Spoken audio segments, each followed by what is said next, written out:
বিষ তেল দেই না, তাই কি দিচ্ছ? পানে খাওয়ার দোকটা এটা ভিজাবো, ওর সঙ্গে শ্যাম্পু দেবো, দিয়ে গাছে স্প্রে করলে গাছের পোকা সব পালাবে। ঠিক আছে? সুন্দর বেগুন হয়েছে ছোট্ট গাছে, কি সুন্দর বেগুন। কি পেরে নিয়ে যাও বাবু বেগুনটা? এই দেখুন কি সুন্দর টমেটো হয়েছে, ভর্তি টমেটো। এটা আবার পাকছে, কি ভালো লাগছে।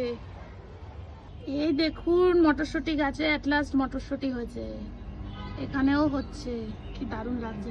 আপাতত আমি এই কুমড়োর ফুল তুলতে এসেছি, বাবা প্লেন যাচ্ছে। এই কুমড়োর ফুল তুলতে এসেছি, এটাকে বড়া করে খাওয়া হবে। যাই তুলে নিচ্ছি। কাটা কাটা তো কি ভালো লাগছে। কুমড়ো শাক তো মেজেটি মাথায় ঘরে ঢুকে যাচ্ছে। এই যে কুমড়ো হবে, কুমড়ো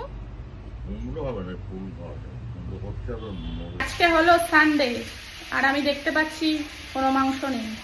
কেন মাংস হবে না? 2 রকম মাছ। মাংস হচ্ছে না, তাহলে কি হচ্ছে? রুই মাছ দে, বড়ি দে, মাথা মাথা তরকারি, আর একটু চিংড়ি হবে। ও বাবা, তুমি কখন রান্না করবে? 11টা বেজে গেছে। আর হচ্ছে তেতো পাতা, নিম মাছ পাতা, ভাজা দাও খাই। নিম পাতা আলু দিয়ে মাখবো। মাছ ভাজা খেতে হেবি দারুণ লাগে। হ্যাঁ। আপনাদের কাদের মাছ ভাজা খেতে ভালো লাগে? আমার তো দারুণ লাগে। এতটা খেতে পারবো না, হাফ খাবো। তাই না, আপনি একটু করে যা। ঠিক আছে। মাটি কি করছো এখানে? মাটি এসব কি মাটি? মাটি শুকানো হচ্ছে, আবার গাছ দিতে হবে। আর একটা জিনিস আপনাদেরকে দেখাই, গোলমরিচ। এই দেখুন। বলুন তো এগুলো কি, বলতে পারবেন? এখানে ওইদিকে এই দেখুন, এক একটা এতে 3টে করে।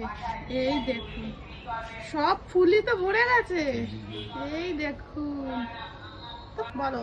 এই লেবু গাছ বসাতে গেলে মাটি রেডি করতে হবে। আর তুমি লেবু বসালে কি করে? ওই যে নার্সারি থেকে এনে, আর এটা আমি নিজে কলম করেছি।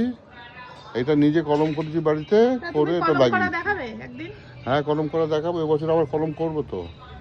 ঠিক আছে, বাবা শেয়ার করবে কিভাবে কলম করে। লাঞ্চে আছে আজকে রুই মাছ টমেটো আলু দিয়ে ঝোল, এদিকে এঁচড় চিংড়ি, এখানে মাছ ভাজা যেটার হাফ আমি খেয়ে ফেলেছি, আর এখানে আছে আমাদের সবার ফেভারিট নিম পাতা আলু সেদ্ধ দিয়ে কি ভর্তা বলবো না, মাখা। এটা দারুণ, এটা দারুণ।